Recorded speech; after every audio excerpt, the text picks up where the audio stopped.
Assalamualaikum dan salam sejahtera. InsyaAllah dalam video ini kami daripada kumpulan 6 akan bentangkan pembentangan kami yang bertajuk Falsafah Pendidikan Guru dalam unit 5 Pemikiran dan Amalan dalam Profesyen Keguruan.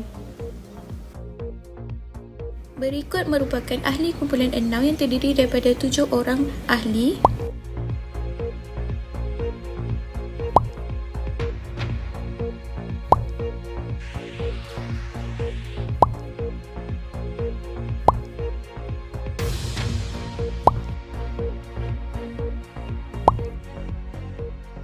Okey, baik. Saya akan menerangkan profesyen dan profesionalism keguruan. Okey, mari kita lihat kepada definisi profesyen. Profesyen menurut Lieberman 1956, ia merupakan sesuatu bidang yang mempunyai kepentingan intelek, latihan, iktisas yang mencukupi, khidmat yang diperlukan masyarakat, menikmati autonomi, mementingkan kualiti perkhidmatan, mempunyai kod etika organisasi untuk menguruskan hal-hal berkaitan dengan profesyen.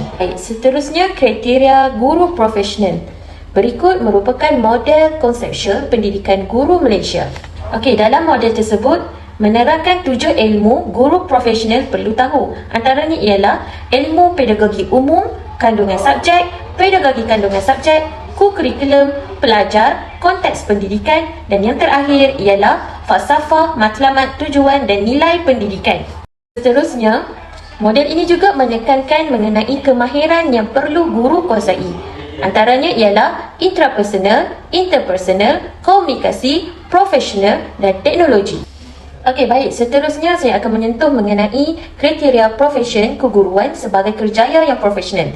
Sebab keguruan merupakan kerjaya yang unik dan memiliki tahap pendidikan yang tinggi melalui latihan yang lama serta memiliki kod etika perkhidmatan, mempunyai persatuan dan mempunyai tanggungjawab kepada masyarakat. Okey, seterusnya falsafah pendidikan guru adalah seperti yang berikut.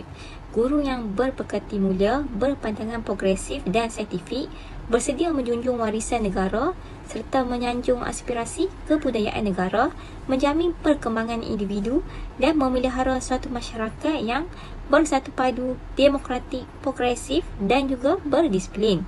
Okey, seterusnya matlamat falsafah pendidikan guru ini ditubuhkan adalah untuk melahirkan guru yang profesional, daya tahan yang tinggi, beretika, berfikiran positif, mengamalkan nilai-nilai murni, mempunyai kemahiran yang diperlukan dan berpengetahuan dalam teknologi. Oleh itu, melalui penubuhan falsafah pendidikan guru ini, guru dapat menguasai kemahiran mengajar.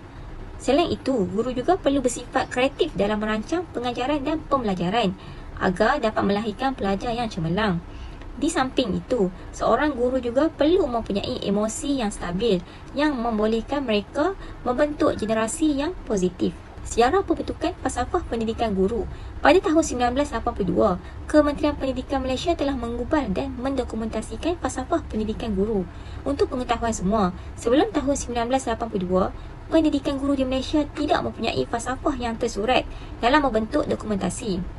Elemen yang terkandung dalam falsafah pendidikan guru, yang pertama, berpekerti mulia, yang kedua, berpandangan progresif dan saintifik, yang ketiga, bersedia menjunjung aspirasi negara, yang keempat, menyanjung warisan kebudayaan negara, yang kelima, menjamin perkembangan individu, yang keenam, memelihara suatu masyarakat yang bersatu padu, yang ketujuh, memelihara suatu masyarakat yang demokratik, yang ke-8, memelihara suatu masyarakat yang progresif, dan yang terakhir yang ke-9, memelihara suatu masyarakat yang berdisiplin.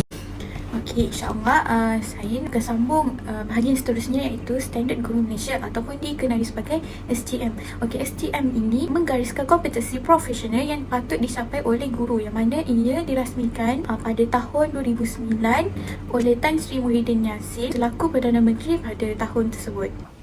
Okey, seterusnya saya akan membincangkan mengenai komponen dalam STM. Terdapat dua komponen dalam STM. Yang pertama, komponen standard dan yang kedua, komponen keperluan. Dalam komponen standard, membincangkan mengenai amalan nilai profesionalisme, keguruan dan pengetahuan dan kefahaman guru, kemahiran pengajaran dan pembelajaran. Manakala dalam komponen keperluan, membincangkan kelayakan masuk program latihan keguruan, latihan, pentaksiran dan penilaian, kolaborasi, infrastruktur dan juga jaminan kualiti seseorang guru tersebut. Seterusnya, mari kita lihat tentang isu semasa berkaitan dengan profesion keguruan. Isu yang difokuskan ialah berkaitan dengan beban tugas guru. Saya akan fokuskan kepada artikel yang bertarikh 16 November 2022 yang bertajuk Guru dibebani dengan tugasan bukan hakiki. Dalam artikel ini, Ikatan Guru-Guru Muslim Malaysia iaitu AIGuru telah mendedahkan tugasan guru kini bukan hanya sahaja menyampaikan ilmu dan mengetengahkan bakat generasi muda, malah sebaliknya mereka dibebankan dengan pelaporan pentaksiran aktiviti jasmani sukan dan kurikulum iaitu PAJSK, penilaian pentaksiran bilik darjah iaitu PBD serta maklumat belajar B40 untuk dapatkan bantuan termasuk dengan pemulangan makanan asrama. Isu ini sudah banyak kali dibangkitkan, akan tetapi tiada tindakan susulan yang dibuat yang akan menjejaskan emosi serta motivasi guru untuk menjadi lebih berdedikasi dalam menjalankan tugas mereka sebagai seorang guru. Isu yang terjadi apabila guru ini dibebankan dengan kerja pengkeranian dan bukannya fokus kepada pengajaran sahaja. Kebanyakan guru terpaksa memilih untuk bersara dengan lebih awal sedangkan mereka tidak mempunyai masalah disiplin tetapi hanya tertekan dengan tugas-tugas yang diberikan. Menurut kenyataan daripada Kementerian Pendidikan Malaysia, bertarikh 17 Februari 2023, Menteri Pendidikan Malaysia YB Fadilah Siddiq telah mengumumkan 7 langkah segera untuk menangani beban tugas guru. Jadi, Kementerian Pendidikan Malaysia akan terus mendukung dan juga memberikan tumpuan kepada 7 teras utama ini untuk melahirkan murid yang ceria, guru yang bahagia, sekolah bitara dan juga negara yang sejahtera. Lalu tanya cikgu suka tak mengajar? Daripada pengalaman saya tanya cikgu senior ke, cikgu muda kan, cikgu suka tak masuk kelas mengajar? Majoriti akan kata saya suka mengajar. Baik, di mana isu? Isunya apabila guru mula dibebankan dengan kerja-kerja bukan pengajaran. Buat program, daripada sebutan video tersebut, jika dipanjangkan lagi, jadi saya buat rumusan lah. Beban tugas sebagai seorang guru ni bukan hanya sekadar mengajar. Jadinya dekat sini sebagai seorang guru, dia berasa sangatlah terbeban kerana beban tugas sebagai guru hanyalah mengajar, tetapi diambil alihkan sebagai guru kelas tercantik, guru AJK program dan macam-macam program yang sekolah anjurkan. Jadinya dekat sini guru tersebut bukan hanya mengajar, tetapi beliau juga menjadi seorang guru AJK serta tugas-tugas lain untuk program tersebut. Sebagai contoh hari sukan, mungkin cikgu sukan untuk aktiviti tersebut dan beliau harus menurun padang untuk memberikan latihan yang sepenuhnya kepada murid. Jadi sebagai kesimpulannya, kemungkinan guru-guru ini boleh bekerja dalam satu pasukan. Jadinya kerja-kerja itu akan lebih cepat dan tepat. Maksudnya guru juga boleh memberi fokus semasa PD-PD dalam kelas, dan juga guru-guru untuk AJK yang program ni, diorang juga mungkin boleh bekerjasama untuk membincangkan program-program tersebut. Jika bergerak dalam seseorang sahaja individu sebagai guru ni dalam AJK program, agak sedikit hilang fokus dalam PDP kerana beliau harus memberi fokus masa di dalam kelas dan juga program-program yang semakin hampir tarikhnya untuk aktiviti atau pertandingan dijalankan.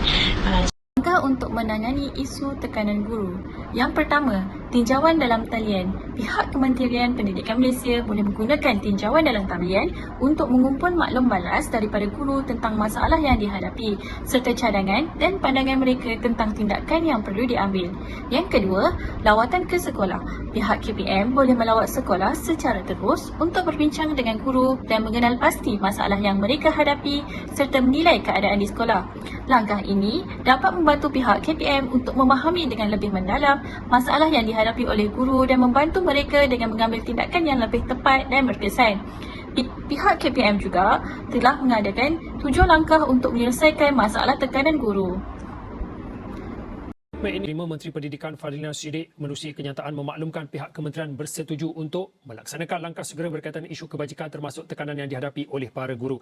Bermula sesi persekolahan 2023-2024, KPM setuju untuk yang pertama, memasukkan sebarang bentuk pertandingan, sambutan atau majlis di semua peringkat yang tidak memberikan impak besar terhadap pembelajaran murid dan hanya menambahkan beban tugas guru. Mengurangkan kekerapan semakan elemen pengurusan sekolah Standard Kualiti Pendidikan Malaysia SKPM yang melibatkan guru kepada setahun sekali sahaja. Menetapkan waktu mengunci masuk rekod kehadiran murid yang lebih fleksibel kepada guru iaitu 12 tengah hari untuk sesi pagi dan 5 petang untuk sesi petang. Terusnya, pelantikan pengawas peperiksaan awam yang dikendalikan oleh KPM terbuka kepada individu selain guru yang sedang berkhidmat.